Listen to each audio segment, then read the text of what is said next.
روس کا ساتھ شامل ہوتا ہے۔ اس سارے علاقے کو خراسان کا کہ وہ خراسان سے نکلے گا۔ پھر مزید جب تفصیلات آئی اس میں کہ وہ مشرق کا علاقہ ایران کا ایک حصہ ہے اصفہان۔ اصفہان کے اندر ایک آبادی، ایک محلہ ہے یہودیہ، اس محلے سے وہ تعلق ہے۔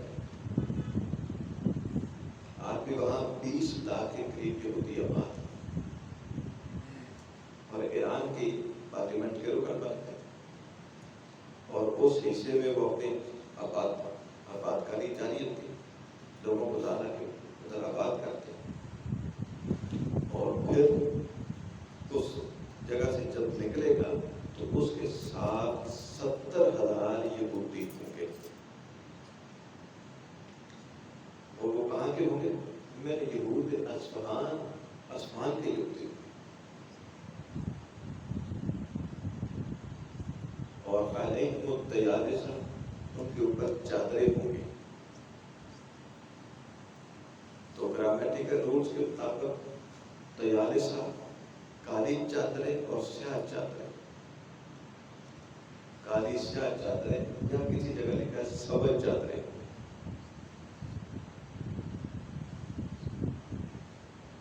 اب آپ دیکھ لیں کالی چادریں کن لوگوں پر اور سبز چادریں کن لوگوں پر، اور آج ان کی مجلس میں بیٹھ کے دیکھ لیں وہ کس طرح کی کسی کہانیاں سنا۔ میں ایک دن ایک قریب بیٹھا، میں سنوں، میں کہتا کیا، وہ کان پہ ہاتھ رکھ کے جیسے لمبی سور لگاتے ہیں، لگا کے اس کے بعد کہا بابا،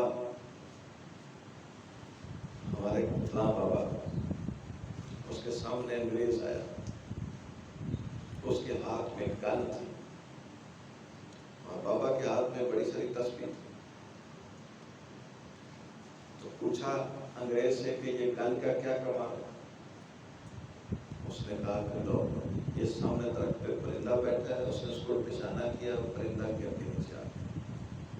کہنے لگے لو بابا، اس گن کا یہ کمال ہے، پرندہ کا۔ بابا نے تسبیح پرندے کے ساتھ لگائی، پرندہ پھر کر کے وہاں پہنچ گیا۔ نعرہ حیدری، یہ نعرے نہ کرے۔ میں سنا اور میں کہا چلو یہاں سے مزید بیٹھنے کا ٹائم نہیں، آگے بڑھتے۔ اب جس مجلس میں اس طرح کا ان کا عالم ان کو یہ کہانیاں سنا رہا ہوگا، کیا دجال کے ایک کرتب سے اس کی بات میں فوراً لگا گیا؟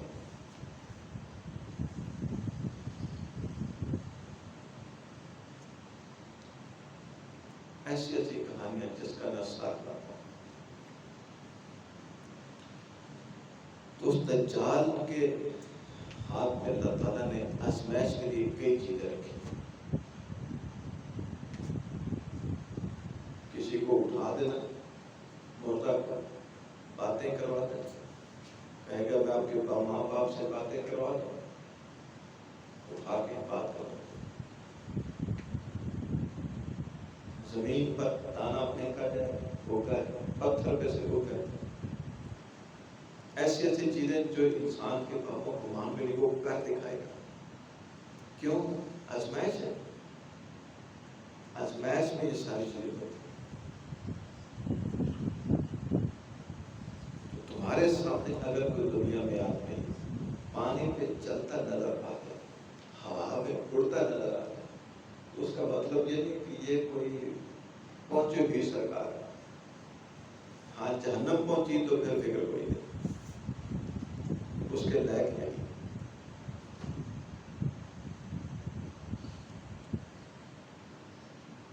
کوئی آدمی یہ کوئی کرائٹیریا نہیں پہچانے۔ کرائٹیریا کیا ہے؟ دلیل، کہ یہ جو آدمی کام کر رہا ہے یہ اللہ کے رسول نے کیا ہے کہ نہیں کیا۔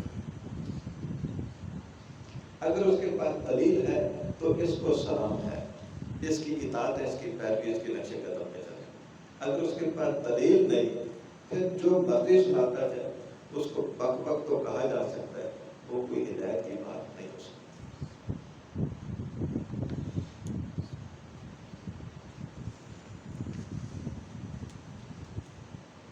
پھر تعارف نبی علیہ السلام نے اس کی ساری چیزوں کا کروایا کہ لوگوں وَعْلَمُوا، اس بات کو جان لو، ان اللہ عز و جل صحیح، اللہ عز و جل بالکل صحیح ہے، اس کے اندر کسی قسم کا کوئی عیب نہیں.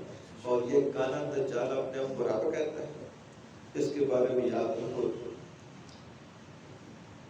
ان اللہ عز و جل صحیح لیس بعور، اللہ بالکل صحیح ہے، وہ عور نہیں کہ کان سے کوئی عیب نکل آئے، ایسا نہیں، اللہ صحیح سلامت ہے. وَأَنَّ الدَّجَّالَ عَوَرٌ مَوْصُولُ الْعَيْنِ، دجال مہنگا ہے، کانا ہے. بین عینیہ مکتوب کافر، اس کے دونوں آنکھوں کے درمیان پیشانی پہ کافر لکھا ہوا ہے. یقرأہ کل مومن کاتب وغیر کاتب، ہر مومن اس کو پڑھ لے گا، چاہے وہ پڑھا لکھا ہے چاہے نہیں پڑھا. دور سے پہچان لیں گے وہی کافر ہے.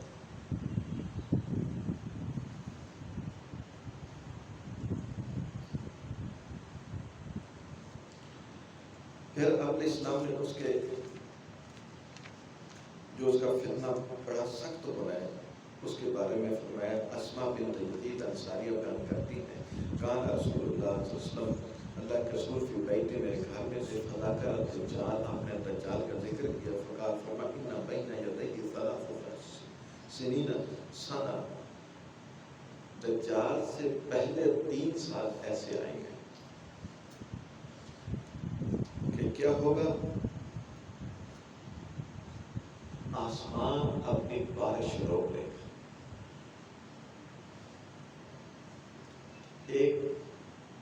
ایک سال ایسا گزرے گا، یعنی تہائی بارش، 1/3 بارش روک لے گا، 2/3 زمین پر آ جائے گا. والارض سلس، اور زمین جو ہے اس کی جو نباتات ہے وہ بھی 1/3 روک لے گا. جہاں بارش نہیں، پانی نہیں، وہ نباتات نہیں ہوں. نتیجہ کیا ہوگا؟ رزق کم ہو جائے گا، چیزیں کم ہو جائیں گی. اگلے سال کیا ہوگا؟ وہ 2/3 روک لے گا، بارش 2/3، نباتات کم ہو جائیں گے، رزق کم ہو جائے گا. اور تیسرے سال کیا ہوگا؟ پورا سال کوئی بارش نہیں ہوگی، زمین سے کچھ ہوگے گا.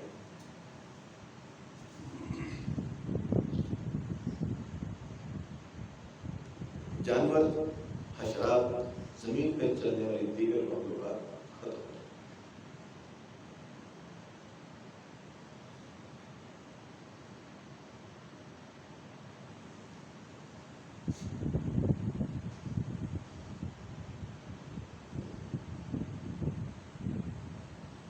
پھر ایسے موقع پر دجال لوگوں کو گمراہ کرے گا.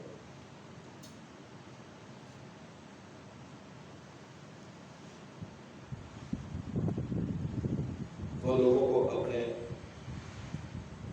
رزق کی طرف اور اپنے پینے کی طرف، کہ لوگوں مجھے رب و معلوم ہے، تم کو رزق بھی دیتا ہوں، پانی بھی دیتا ہوں.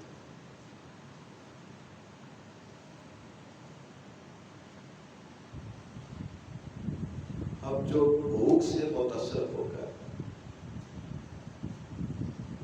اس کا رزق کھا لے گا وہ گمراہ ہو جائے، مارا جائے. اور جو اس پہ صبر کر جائے گا اللہ اس کو فنا نہیں کرے گا، محفوظ رکھے گا. یہ صبر کی آزمائش ہے.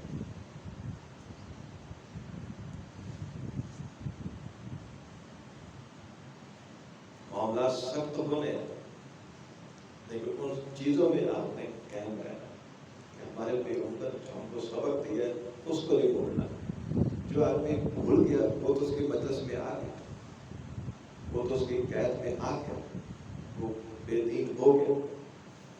اور جس کو معلومات ہوں گی، اللہ کی رحمت ہوگی، وہ کیا رہے گا اور اللہ اس کو نجات دے گا.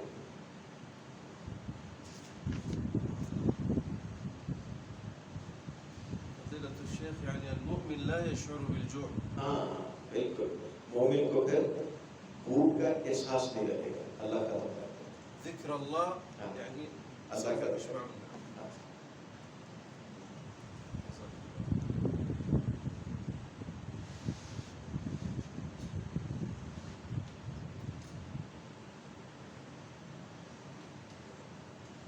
التحلیل والتکبیر والتسبیح والتحمید ویجری ذالک علیہ مجری الطعام. مومن ان دلوں میں کیا کرے گا؟ سبحان اللہ، الحمدللہ، اللہ اکبر، لا الہ الا اللہ، یہی ان کا کھانے کے لیے کافی ہے. تو اللہ کی توحید اس کے اوپر قائم رہتا. زمانے میں جتنا مرضی کوئی مداری آ جائے، بڑے بڑے کرتب دکھائے، اس کی بات ہوا میں اڑا دینے کی کوئی طریقے سے بات وہ ہو جو اللہ نے فرمائی یا رسول اللہ صلی اللہ علیہ وسلم. اس کے سوا تیسری چیز ہی ہوئی.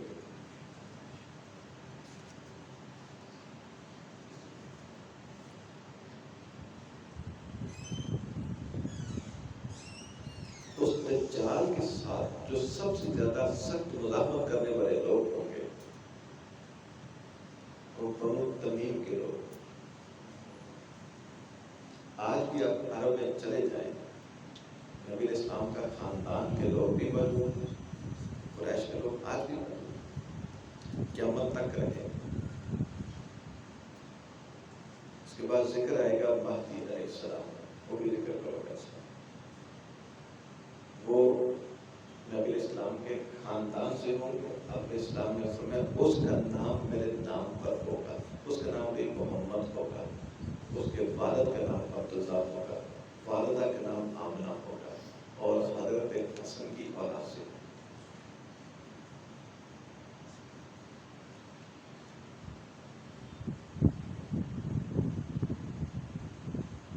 تو یہ دجال کہاں سے نکلے گا؟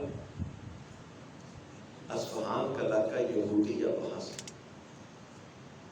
اور پوری دنیا میں فساد مچاتا ہوا واپس کہاں پہنچے گا؟ مدینہ پہنچے گا. مدینے سے اس کو بھگا دیا جائے گا، پھر کہاں پہنچے گا؟ یہ چلا جائے گا فلسطین کی طرف، ارض شام پہنچے گا. وہاں کیا ہوگا؟ ارض شام میں مسلمان عیسائیوں سے جنگ کرتے کرتے قسطنطنیہ پہنچ گئے. قسطنطنیہ فتح ہوگا. اس وقت پیچھے سے آواز آ جائے گی کہ دجال آ گیا. وہ جھوٹی خبر ہوگی، مسلمان اس کا تعاقب کرتے ہوئے شام کی سرزمین تک آ جائیں گے. آئیں گے اتنے میں وہ وہاں آ چکا. مسلمان یہاں پہنچیں گے، وہ بھی آ چکا. تو جامع مسجد دمشق اس کے سفید منارے پر اللہ کریم حضرت عیسیٰ علیہ السلام کو فرشتوں نے ایسے ہاتھوں سے اٹھایا ہوا ہوگا. ان کے گھنگریالے بال ہونگے پڑے، اور ایسے پانی کے قطرات جس میں جیسے بندہ ابھی نہا کیا تھا، وہ پانی کے قطرے کے رہے ہوں گے. زرد رنگ کے انہوں نے کپڑے پہنے ہوئے ہوں گے، اور سفید منارے سے اتار کر سیدنا مہدی علیہ السلام نماز پڑھانے کے لیے مصلی پہ کھڑے ہوں گے. اقامت ہو چکی ہوگی، اور اس دوران اندھیرا چھا جائے گا. اللہ تاریکی کر دے. وہ تاریکی کے چند لمحوں میں عیسیٰ علیہ السلام کو مینارے پہ زمین پہ اتار دیا. پھر تاریکی ختم ہو جائے گی، اور ان کے ہاتھ میں اسلحہ ہوگا جس کے ساتھ انہوں نے جہاد کر. مسلمان اس حالت میں جب دیکھیں گے، انہوں نے سارا کچھ پڑھا ہوا ہے، تو سیدنا مہدی علیہ السلام فرمائیں گے جماعت آپ کو ہے، آپ اللہ کے نبی ہیں. وہ فرمائیں گے اس امت کا یہ اعزاز ہے، میں اس میں پیچھے کھڑے ہو کے نماز پڑھوں گا. اقامت آپ کے لیے کریں گی، جماعت آپ کرو. تو سیدنا مہدی علیہ السلام جماعت کروائیں گے، عیسیٰ علیہ السلام پیچھے نماز پڑھیں گے. نماز کے بعد آپ فرمائیں گے اب دروازے کھول دو. دروازے کھولے جائیں گے تو سامنے دجال کھڑا ہے. جب کھڑا اس نے دیکھ لینا کہ عیسیٰ علیہ السلام کاٹ میں جوانا تھا، اور اس کو بھی پتا ہے کہ میری موت ان کے ہاتھ میں. وہ دیکھ کے دڑکی لگائے گا، دوڑے گا. حدیث میں لفظ آتا ہے کہ وہ پگھلنا شروع ہو جائے گا، جب تک نمک پانی میں پگھلنا شروع ہوتا ہے، میری موت ہے. تو حضرت عیسیٰ علیہ السلام اپنے ساتھیوں کے ساتھ مل کے اس کا تعاقب کریں گے، اور تعاقب کرتے کرتے آج جہاں اسرائیل کا ایئرپورٹ ہے لوٹا، یہ صحیح مسلم میں الفاظ ہیں، بے باب لط مقام پر آپ اس کو یہاں سے اٹھا کے زمین پر پٹک کے نیزے کے ساتھ مار دیں اور اس کا خون مسلمانوں کو دکھائیں گے، یہ خبیث کا رب۔ اور اس کے بعد روئے زمین پر کوئی یہودی کوئی عیسائی باقی نہیں رہے گا، عیسی علیہ السلام کے ہاتھ والا سب کی بڑائی کرو۔ جتنے جہاں جہاں کوئی یہودی کھڑا ہوگا، کسی طرف کے پیچھے چھپا ہے، کسی پتھر کے پیچھے چھپا ہے، تو وہ بول کے ڈالے یا مسلم ہو رہا ہے یہودی، اے مسلمان میرے پیچھے یہودی چھپا ہے، اس کو پکڑو۔ ایک ایک کو پکڑ کے ختم کیا جائے گا۔ ایک درخت ہے بقیع برکت، وہ نہیں بولے گا۔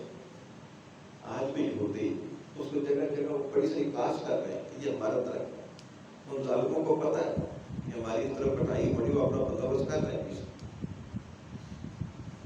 انہوں نے حدیث میں پڑھا کہ جب اسرائیل آباد ہو جائے گا، فلسطین آباد ہو جائے گا، مدینہ خراب ہو جائے گا، وہاں کی آبادی ختم ہو جائے گی، اور پھر جنگیں ہوں گی، اس کو دنیا فتح ہوگا، پھر یہ سارا کام ہوگا، سارا کچھ ان کے سامنے والی ہوگا۔ اس طرح اس کو ختم کر دیا جائے۔ پھر وہ زمین پر حضرت عیسیٰ علیہ السلام اللہ کے فضل و کرم سے عدل و انصاف برپا کریں۔ اب باقی انشاءاللہ تعالیٰ مزید ٹائم کافی ہو گیا تو حضرت عیسیٰ علیہ السلام کا مکمل تعارف، اور کیا کیا کام ہوں گے، وہ انشاءاللہ اگلی نشست میں ذکر کیا جائے۔ اللہ سے دعا ہے اللہ ہمیں صحیح معنوں پہ کتاب و سنت پہ عمل کی توفیق عطا فرمائے۔ اقول قولی ھذا استغفر اللہ لی و لکم ولسائر المسلمین۔